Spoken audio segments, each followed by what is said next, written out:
আসসালামু আলাইকুম everyone, welcome to Jui kitchen. আজকে আমি আপনাদের কলার পুডিং তৈরি করে দেখাবো। শুধুমাত্র দুটো ডিম আর দুটো কলা দিয়ে এই রেসিপিটা তৈরি করে নেওয়া যাবে। পুষ্টি এবং স্বাদে এটা ভরপুর। অনেক সময় দেখা যায় বাচ্চারা ডিম, কলা, দুধ এসব খেতে পছন্দ করে না। যদি এইভাবে পুডিং তৈরি করে দেওয়া যায় তাহলে কিন্তু বাচ্চারা অনেক আনন্দ করে খাবে। একদমই সহজভাবে দেখানোর চেষ্টা করেছি, আশা করছি আপনাদের ভালো লাগবে। ভালো লাগলে চ্যানেলটিকে সাবস্ক্রাইব করবেন আর পাশে থাকা বেল আইকনটি অন করে রাখবেন পরবর্তী ভিডিওর নোটিফিকেশন সবার আগে পাওয়ার জন্য। কলার পুডিং তৈরি করার জন্য প্রথমে ক্যারামেল তৈরি করে নিব। এর জন্য চুলায় একটা প্যান বসিয়ে দিয়ে দিচ্ছি 2 টেবিল চামচ চিনি। চিনির মধ্যে আমি কোনো পানি দিব না, কিছুক্ষণের মধ্যে চিনিটা একাই গলতে শুরু করবে। আর এই সময় অবশ্যই চুলার আঁচটাকে মিডিয়ামে রাখতে হবে। যেই পাত্রে আপনি ক্যারামেল তৈরি করবেন সেই পাত্রটা যদি নন স্টিকার না হয় তাহলে সেখানে সামান্য একটু জল অ্যাড করে নেবেন। দেখতেই পাচ্ছেন চিনিটা এখন গলতে শুরু করেছে। আমি এখন চিনিটাকে নেড়েচেড়ে মিশিয়ে নিচ্ছি। মনে রাখবেন ক্যারামেলটা খুব বেশি ডার্ক করা যাবে না, তাহলে আবার পুডিংটা খেতে তিতা লাগবে। একটা পর্যায়ে দেখা যাবে ক্যারামেলটা গোল্ডেন ব্রাউন কালার হয়ে গেছে। ওই পর্যায়ে চুলা থেকে নামিয়ে সরাসরি যে পাত্রে পুডিংটা সেট করব সেই পাত্রে নিয়ে নিচ্ছি। ক্যারামেলটা যাতে বাটিটার চারিদিকে ছড়িয়ে যায় সেই কারণে বাটিটা এইভাবে একটু ঘুরিয়ে নিচ্ছি। এবার এই বাটিটাকে ক্যারামেলটা সেট হওয়ার জন্য সাইডে রেখে দিব। আজকের মেন উপকরণ কলা আর ডিম। এখানে আমি দুটো কলা নিয়েছি। যদি আপনাদের কলাটা একটু বড় হয় তাহলে একটা কলা দিয়ে এটা তৈরি করতে পারবেন। এরপর এখানে আমি দিয়ে দিচ্ছি দুটো ডিম। ডিমগুলো যদি ফ্রিজের মধ্যে থাকে তাহলে 30 মিনিট আগে ডিমগুলি বের করে ডিমগুলিকে রুম টেম্পারেচারে এনে নিতে হবে। এরপর কাঁটা চামচের সাহায্যে ডিম আর কলাটাকে একটু ভেঙে নিচ্ছি। ভেঙে নেওয়া হয়ে গেলে ডিম আর কলার মিশ্রণটাকে আমি একটা ব্লেন্ডারের জাগের মধ্যে নিয়ে নিচ্ছি। এরপর এখানে আমি দিয়ে দিচ্ছি স্বাদ বুঝে চিনি। চিনিটা দেওয়ার পর এটাকে একদম স্মুথ ভাবে ব্লেন্ড করে নিব। দেখতেই পাচ্ছেন খুব ভালোভাবে ব্লেন্ড করে নিয়েছি। এখন কলা আর ডিমের এই মিশ্রণটাকে আমি একটা ছাঁকনির মধ্যে ছেঁকে নিব।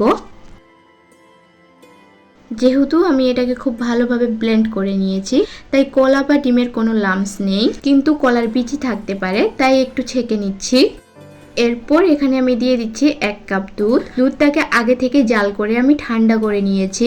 দিয়ে দিচ্ছি 1 চা চামচ ভ্যানিলা এসেন্স, চাইলে এখানে এলাচ গুঁড়ো দিতে পারেন। এবার আমি সবকিছুকে ভালোভাবে মিশিয়ে নিব।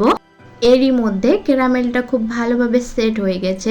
ক্যারামেলটা সেট হতে খুব বেশি সময় লাগে না। এবার আমি পুডিংয়ের মিশ্রণটাকে এই মোল্ডের মধ্যে ঢেলে নিচ্ছি। একটু হালকা হাতে টেপ করে নিচ্ছি যাতে কোনো অংশে ফাঁকা না থাকে। এবার মোল্ডের যে ঢাকনাটা সেই ঢাকনাটা দিয়ে এটাকে আমি ঢেকে দিব। যদি কোনো ঢাকনা না থাকে তাহলে ফয়েল পেপার দিয়ে ঢেকে নিতে পারেন। এরপর একটা ফ্রাই প্যানের মধ্যে একটা স্ট্যান্ড রেখে দিয়ে দিচ্ছি জল। জলটা এমন ভাবে দিতে হবে যাতে করে পুডিং এর বাটিটা জলের নিচে থাকে আর কিছুটা জলের ওপরে। অনেক বেশি জল দিলে ভাপের যে জলটা সেটা বাটির মধ্যে ঢোকার সম্ভাবনা থাকে। এরপর পুডিং এর মোল্ডটা স্ট্যান্ডের ওপর বসিয়ে ঢাকনা দিয়ে এটাকে আমি 30 থেকে 40 মিনিট স্টিম করে নিব। হয়তোবা আপনাদের এর থেকে বেশি অথবা কম সময় লাগতে পারে। এখন আমি পুডিংটাকে চেক করে নিব ঠিকভাবে জমেছে কিনা। একটা টুথপিক দিয়ে আমি এটাকে চেক করে নিচ্ছি। দেখতেই পাচ্ছেন টুথপিকটা একদম ক্লিন, তার মানে এটা আমাদের হয়ে গেছে। এখন আমি এটাকে ঠান্ডা করে 1 ঘন্টার জন্য ফ্রিজে রেখে দেবো, এটা ভালোভাবে সেট হওয়ার জন্য। 1 ঘন্টা পর এটাকে আমি ডিমোল্ড করে নিচ্ছি। ডিমোল্ড করার আগে পুডিংটাকে একটা ছুরি দিয়ে ছাড়িয়ে নিচ্ছি আর তারপর এটাকে ডিমোল্ড করে নিচ্ছি। দেখতেই পাচ্ছেন কত সুন্দরভাবে এটা তৈরি হয়েছে। কোনো রকমের ছিদ্র হয়নি আর কোনো ক্র্যাকও আসেনি, একদম পারফেক্ট ভাবে তৈরি হয়েছে। আপনাদের বোঝার সুবিধার্থে আপনাদের একটু কেটে দেখিয়ে দিচ্ছি। দেখতেই পাচ্ছেন পুডিংটা কতটা সফট আর স্মুথ হয়েছে। যে সকল বাচ্চারা ডিম, কলা, দুধ এসব খেতে পছন্দ করে না তাদেরকে এইভাবে তৈরি করে দিবেন, আশা করছি তারা আনন্দ করেই খাবে।